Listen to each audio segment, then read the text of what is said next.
Hi, here we are. I'm back. I feel like, oh, I just froze. There I am. I feel a little disconnected from all of you. I haven't been here for, I don't know, maybe 3 days. I'm not sure. Could have been Wednesday, Thursday, Friday. Oh, yeah, Wednesday we had the music program with Carrie Johnson. So I didn't read that day. Thursday was a meal with my mom and my son. Friday was Friday, and here I am Saturday, but I'm back and I'm happy to be here. A long time, my dad says. I know, Dad, I was almost kind of nervous when I hit go live. I was like, wait, do I know how to do this? Do I know what I'm doing? Oh, I'm a little nervous right now, but I think I can do it. I think I can get us through this. And I'm not, and then I'm late because I hadn't turned this computer on in so long. It needed updates, needed to connect to the internet, and then that internet wasn't working. Something is funky with the internet here in the building. So that I'm just getting it ready now to mute. So that took me a long time to get this computer functioning, but it's pretty good. And I like it when you can see things behind me. So I think this is pretty good. I feel a little like cut off or something. Maybe that's me, but then you don't see that statue, something like that. I don't know. It's okay. All right, that's good. This is Frankenstein Tea, a short story program for adult listeners. I am definitely reading an adult story today. So if you have, kids or grandkids in the room, put me on pause, come back and listen later. If not, be ready for an adult story. I read a short story almost every day. I really can't claim every day, but it's really very close to every day. I did just have a few days off for the holiday. So I'm back and I will read tomorrow. I'm gonna try to have a yard sale tomorrow, but I think I can still read. I'll read something maybe during that yard sale, or maybe the yard sale will be over, or no, I'm gonna have a yard sale. I'm ready to do it. I'm gonna get some stuff out on my lawn. And then Monday I'll read. So look forward to some short stories coming up. Today I am reading from the Best American Short Stories. Excuse me. This is an annual. This is from 2002. So this one's getting old. This one was edited by Sue Miller. And I am reading an author that I have not read. So I just saw the publication for her, the story I'm going to read. It was first published in Bomb, which must have been, probably not now, maybe, a magazine. And it was copyright 2001. And it's called Billy Goats by Jill McCorkle. Let's see if I can find it. Jill McCorkle, Billy Goats. I don't think I've read any Jill McCorkle, so I was sort of interested in reading it. And so I'm going to. Let's see, does that work? This book is falling apart. I don't know if you can see that, but it's, so I kind of have to make sure none of the pages fall out here. Here we go. Jill McCorkle, Billy Goats, from Bomb. We used to all come outside when the streetlights came on and prowl the neighborhood in a pack, a herd of kids on banana seat bikes and mini bikes. The grown-ups looked so silly framed in their living room and kitchen windows. They complained about their days and sighed deep sighs of depression and loss. They talked about how spoiled and lucky children are these days. We will never be that way, we said. We will never say those things. We popped wheelies in pursuit of the mosquito truck, which was a guarantee on humid summer nights. We rode behind the big gray truck, our laughter and screams lost in the grinding whir of machinery, our vision blurred by the cloud of poison. We were lightheaded as we cruised our town, the dark, deserted playground of the elementary school, The fluorescent lit gas stations out on the service road of the interstate that scarred the rural landscape. Past the rundown apartment complex where transient military families lived. Past houses that were identified by histories of death, divorce, disaster. Sometimes we rode up to the hospital, a 3-story red brick building that stayed lit throughout the night. We hid in the shrubbery of what was known as the lawyer's parking lot, a spot near the courthouse rumored to be the scene of many late-night rendezvous between people you would be shocked to see. Mothers and fathers you would never suspect doing such things while their spouses and children lay asleep in their beds. We rode way out past the tobacco warehouses and the railroad tracks, past the small footbridge where we used to play Billy Goat Scruff, our idea of who was scary enough to be the troll ever changing.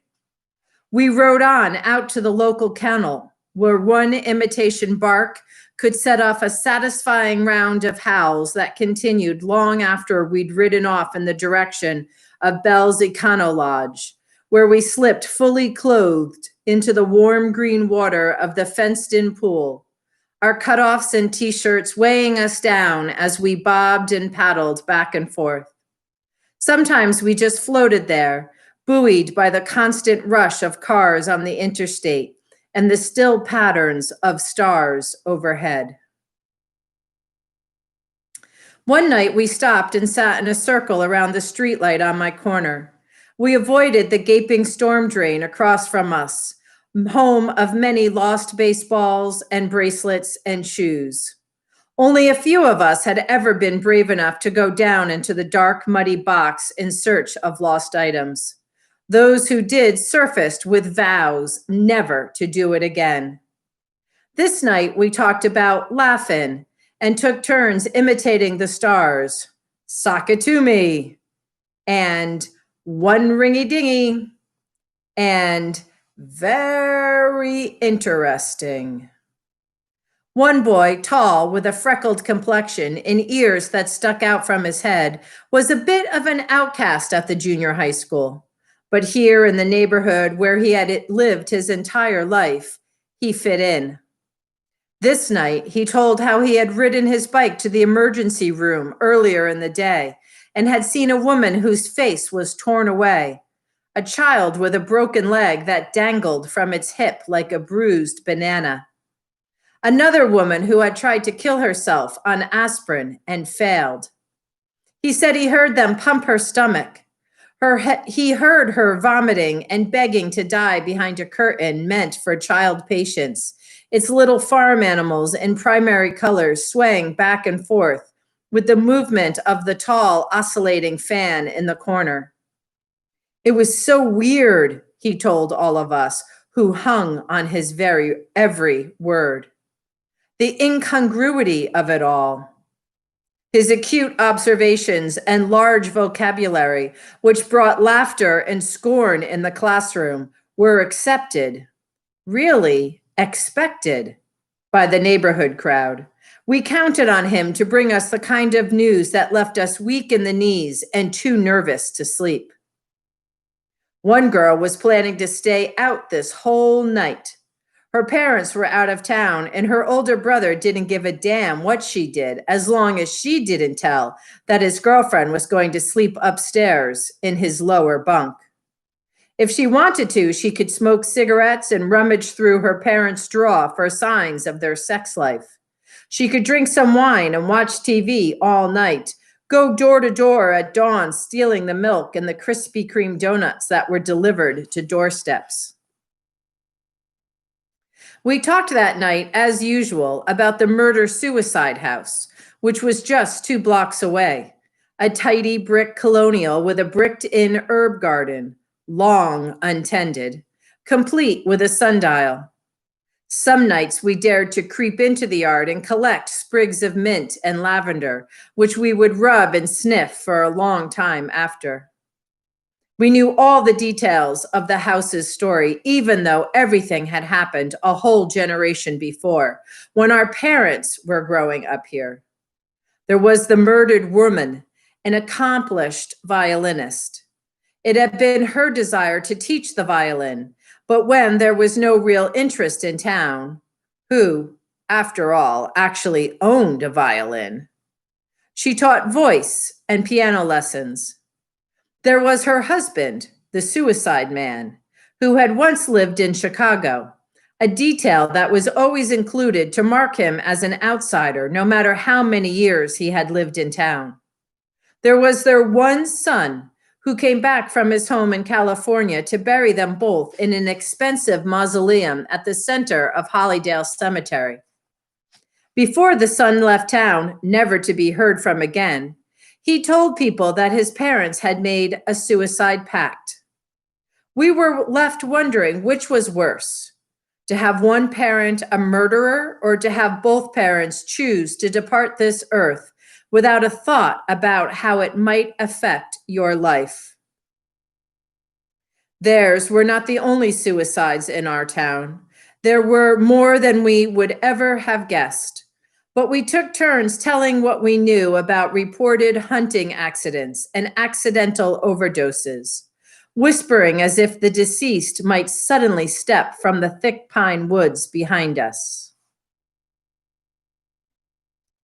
We also talked about the famous Hank Carter, said to have been a genius who crossed the line. None of the parents explained exactly what the line was or how crossing it happened, or if there were warning signs. All we knew was that Hank was proof you could go from being a clean, well-dressed high school student who solved difficult calculus problems and aspired to be a NASA engineer to being a disheveled, bearded man who wore a cowboy hat and boots and rode around on a moped with a pistol and other weaponry attached to his belt and a Bible tied to the handlebars. Sometimes Hank threatened to shoot dogs and cats and the tires of expensive cars.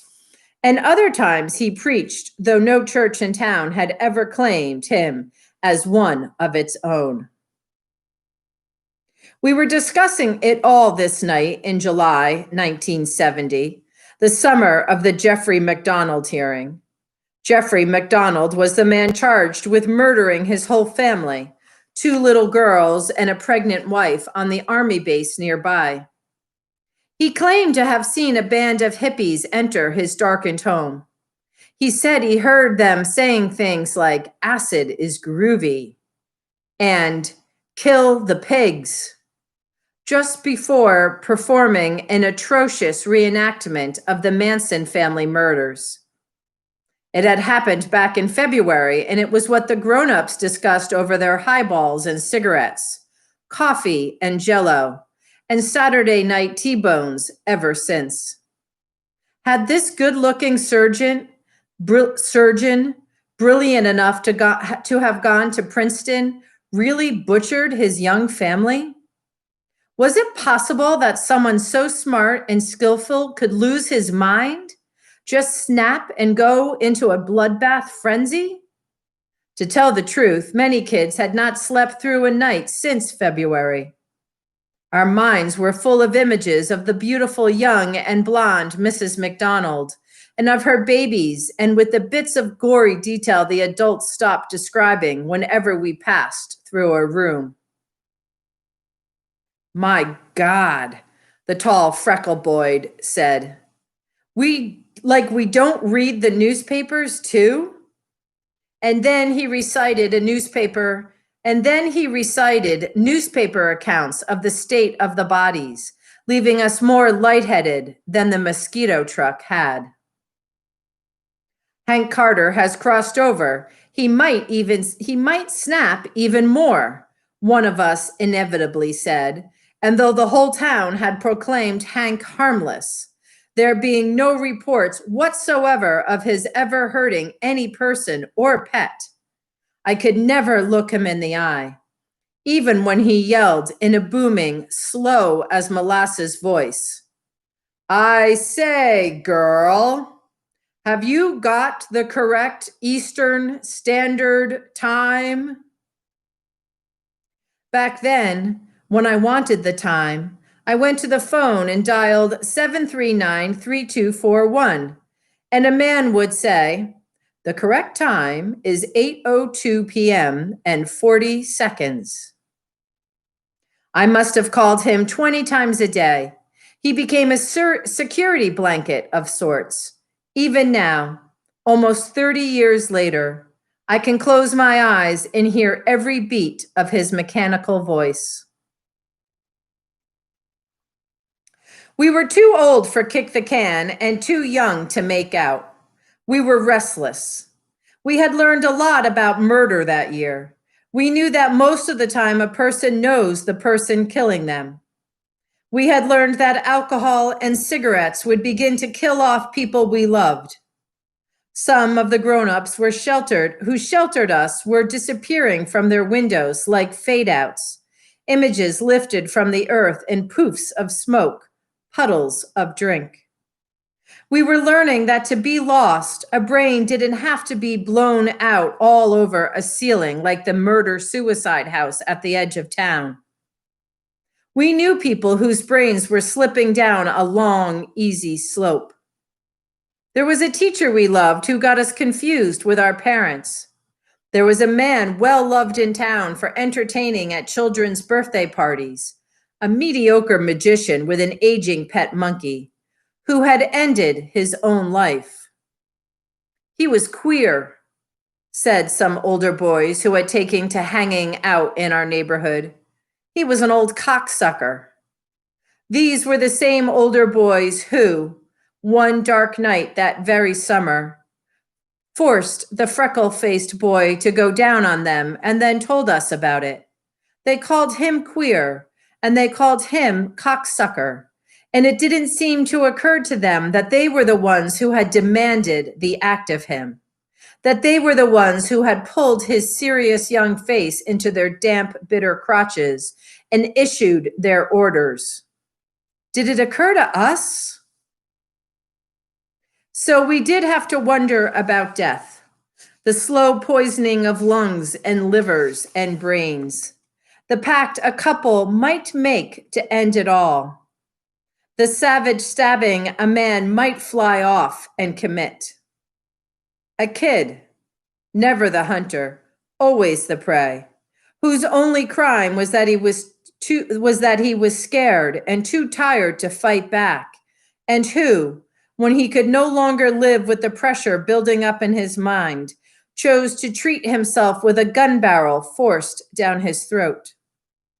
But the boys who promised to share a beer with him out in the dark woods near the highway probably didn't make that connection. They probably grew up to drink their own highballs while their own children played outdoors, riding their bikes past the latest sights of domestic unrest. As grown-ups, you have to stop and wonder what people are thinking or not thinking. Do those boys, grown into the bodies of men, carry that death around in their pockets? Do they ever, at the height of sexual climax, see that boy there, his sad eyes pleading, "Let me go"? And the suicide pact story, who knows if it was true? There was the note the son found, but how do we know the son didn't write it himself as a way to protect his dead parents? Or maybe the husband wrote it after he killed her. Maybe it was a murder of hatred, a murder of passion, and then he left behind a legacy of mutual love and decision. We will never know. There was another house in town, a beautiful Victorian with a little circular tower. It was surrounded by an ornate fence, which each iron picket the shape of an arrow. I loved the house and its fence until I heard that there had once been a terrible car crash on the corner. A young passenger, a boy, was thrown through the windshield and onto those iron arrows. It had happened 20 years earlier when my parents were teenagers, back when the interstate didn't exist, back when people didn't know the danger of smoking the very tobacco that so many had helped to harvest. I tried to get the image of the speared boy out of my mind, but I was never able to pass that house without seeing him pinned there under the blue sky of a beautiful October afternoon. That image, and the one of the middle-aged woman, violin in hand, son living elsewhere, begging for her life, hung on in my imagination. Sometimes the violinist's face gets confused with that of Mrs. Colette MacDonald. The stories of one person begging, another taking, run parallel. It is said the MacDonald house remained vacant and untouched for years. The food in the freezer, the Valentines out on display. I could not imagine my father in such a fit of rage, but some of my friends said they could imagine theirs that way. Some kids had seen their parents drunk. All of us had overheard at least one really bad argument. Most of us had seen our parents cry, and even for those who glimpsed only the briefest losses of control, the memories remained vivid. Our parents were as vulnerable as we were. Anyone, grown-ups and children alike, could die at any minute. They could disappear as quickly as a car crashed into a tree, or a trigger was pulled. An overdose or undetected cancer cell flowed through the bloodstream. Their hearts, livers, or lungs might shut down, some with warnings, others without. We all had experienced the desire for breath, the burning ache of our lungs when we shot up from the deep end of the motel pool to the surface of light and gasped for air. When we tumbled from our bikes, dizzy and high, to roll in someone's front yard and spit out the taste of mosquito poison. The wonder of that first full breath. Jeffrey MacDonald claimed in his trial to have given mouth to his wife. He claimed that he could hear the breath exit through her chest as quickly as he delivered it. Too late. The last time I ever saw Hank Carter, he was directing traffic around an accident at an intersection near the high school. We all stopped to watch him there, cowboy hat pulled low, beard long and unkempt, billy club swinging from his belt. He wore mirrored sunglasses and moved quickly, pushing bystanders over toward the curb as he tried to make the two men involved in the fender bender sit down and breathe into paper bags. When he was dismissed from his post by a policeman, he reluctantly returned to his motorbike, which a crowd of us stood around. It was old and rusty. Ropes, flashlights, and fast food bags were crammed in the basket on the back, along with the Bible, yellowed and swollen from exposure to the weather. "What's doing, Hank?" one of the boys yelled in a slow mimic. "Shoot anything lately?" Traffic was moving by then, and we were ready to move on ourselves. We were in high school. We had afternoon jobs and study dates. We had a prom to plan and decorate. "Nothing but some mean old blue jays," he called back, mounting his bike as if it were a horse. There weren't nothing left but a few feathers and some bird gut. He pulled a blue feather from his back pocket and waved it back and forth, laughing until he began to cough and wheeze, a cigarette burning to ash between two fingers of his waving hand. The boys liked to keep Hank talking. They liked to get him riled up over some topic far removed from the moment. They wanted his ranting and raving, but not directed at them. It was a fine line they walked, a minefield of topics guaranteed to set him off. He hated dogs that barked when he rode past them. He liked to see their vocal cords tied up into knots. That would leave them silent. "I hate a damn barking dog," he said. "I hate 'em like I hate a communist. I'd shoot me some dog if the law would allow it. They shouldn't have let them loose in Vietnam." He didn't believe that men had gone to the moon. He said all that stuff was filmed right down near the coast. Down where you girls strip naked and grease your bodies to get that tan. The Lord would not like that. He laughed and shook his head. The Lord would not like that one damn bit. He thought that women should not be allowed to drive cars, especially the really young women and the really old women and the foreign women. A woman is good for one thing, he said, and the boys egged him on. Not for cooking, he said, and adjusted his mirrored sunglasses, which made it hard to know what he was staring at. Though I'd not turn myself down a meal of fried chicken and mashed potatoes, don't need one for cleaning neither, he said. I can operate me a Hoover as good as any old woman. Got me a Hoover so goddamn powerful I can use it to rake up yards if I take a notion.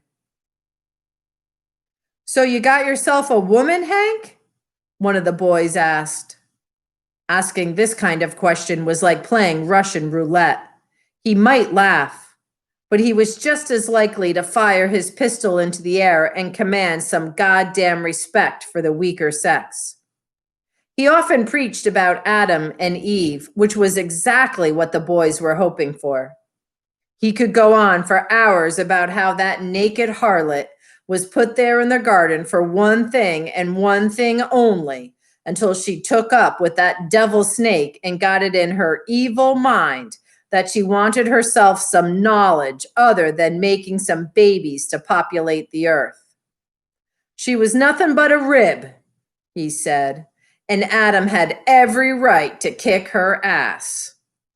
He said the great and almighty plan was not supposed to take such a turn.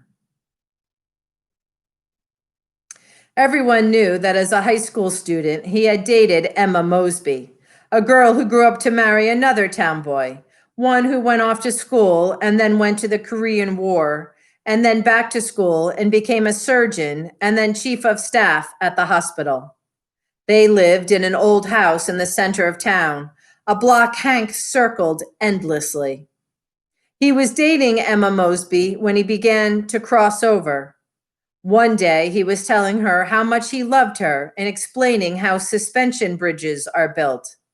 And the very next week, he arrived at her house, suited up like someone going to a rodeo, and complained of all the racket the dogs were making, those cussing, belligerent, damned dogs.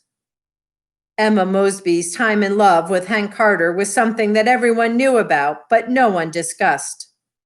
Emma doesn't deserve to have that dredged up, the grown-ups would say. But that day at the accident was the last time I ever saw him. The boys hoped for an angry answer, but Hank just shook his head and laughed. For me to know and you to find out, he said. You find out and I'm likely to reward you with $1 bill or two. He mounted his bike and the group cleared a path for him. Hey there, girl, he drawled when he saw me standing there. Do I know you? He lifted his sunglasses to reveal clear blue, much younger looking eyes than I would have ever expected. Are you the one been calling up to my house and hanging up? Or asking, is my Frigidaire running? Or have I got a Prince Albert in the can? I shook my head, my face hot. I wanted to look away from him, but I was afraid of making him mad. Not me, I said, while a chorus of boys behind me sang out things like, yeah, right, sure. You want us to believe that? If that's what she says, then that's what she means, you bunch of stupid boys. He turned on them then, patting the big gun strapped to his hip. You all look like a pack of mean old junkyard dogs to me, damn Nazi mongrels. Everyone froze while he twirled his gun and then eased it back into the holster on his belt alongside his big silver flashlight and the billy club. The good Lord hates the Nazis and the commies and the ignoramuses, and I've been put here to keep a watch. Ain't nobody getting by me." He laughed his loud laugh and then turned back to me. "I've known you forever, girl," he said. "I know your whole life like a book. I always have, and I always will."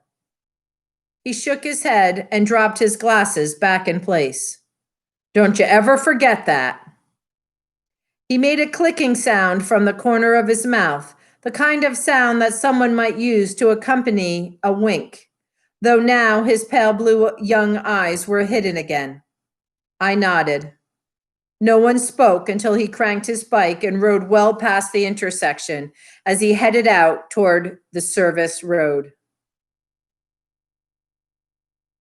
I was a senior in college when I got word that Hank Carter had died. I was 2 hours and light years away. I was in a place where my memories were something I could bend and shape into a suitable representation of who I was. I hung out at an old house at the edge of campus where there was always a gathering of students listening to music and drinking beer, discussing philosophy and religion and the fate of the world. My hometown paper said Hank died of a heart attack. Those among the huge outpouring of viewers said he looked small lying in his coffin without his hat and boots, his face shaved smooth. They said he looked like a normal person, receding hairline, wrinkles around his eyes and on his pale white throat that had always been protected by a red bandana and the scraggly beard. They said he died at 12 noon, and for several months after that, when the bell of the Methodist church chimed the hour, people would pause over their lunches to comment how they missed seeing Hank riding through town. Until he died, they hadn't taken into account how many times a week they saw him, helping at accidents or collecting litter along the highway, or just riding his motorbike through town. As a child, I had a contest with myself to see how many times I could call the time service before the minute lapsed.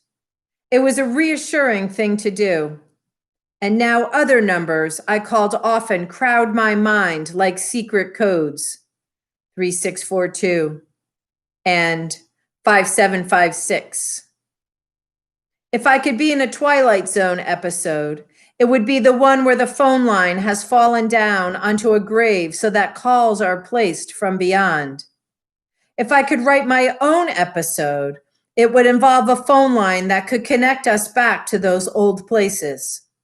Just dial and you get your grandfather in his wheelchair, his tired old collie curled beside him. Your grandmother in the kitchen with mason jars sterilized and ready to receive tomatoes and pear preserves. The neighbor saving her mail so when you got home from kindergarten, you could use her jewel-handed letter opener, razor sharp, to slit the white envelopes of her bills and the pale ones of letters. The old aunt who kept a jar of peppermints for children and who always spoke with her hand covering poor dental work, her head tilted just slightly. Fathers walking up from the 18th hole on late Sunday afternoons while mothers bundled their children into big warm towels as they stepped from the pool, eyes red and stinging from the chlorine. The freckle-faced boy waiting on his bike, ready to race through the summer night with the sound of an ambulance on the highway. Won't one of you please, please, please go with me? I would call the people I knew growing up who have since died. I would ask how life had taken them there. Did they beg or did they pass in silence? Did they embrace life or reject it? Were there memories that at the very last minute filled their minds and swaddled their fears? And, like a director, I would call for lights to come on in every house in town and for every person who had ever lived there to step outside and take a long, deep breath on this average summer night.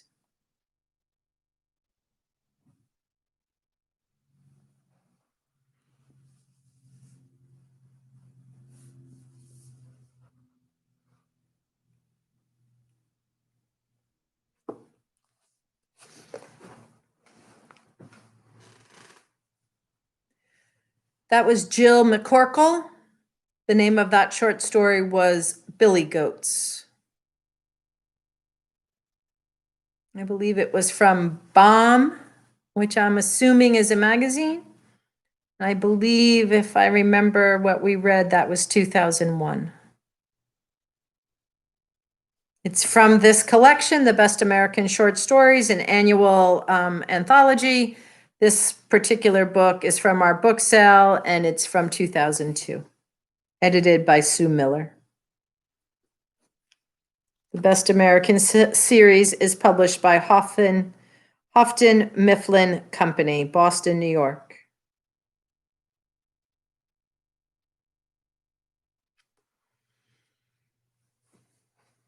All right. Let that one settle for a minute. You like that one, puppy? I thought that one would be a little dark for you. What was the part that oh, the calling of the time. That part was what got me in this story. That's why I wanted to read it. Calling time. I remember calling the time. Yeah. I remember that. All right, everybody, have a good afternoon. Put your mask on. I got this scary.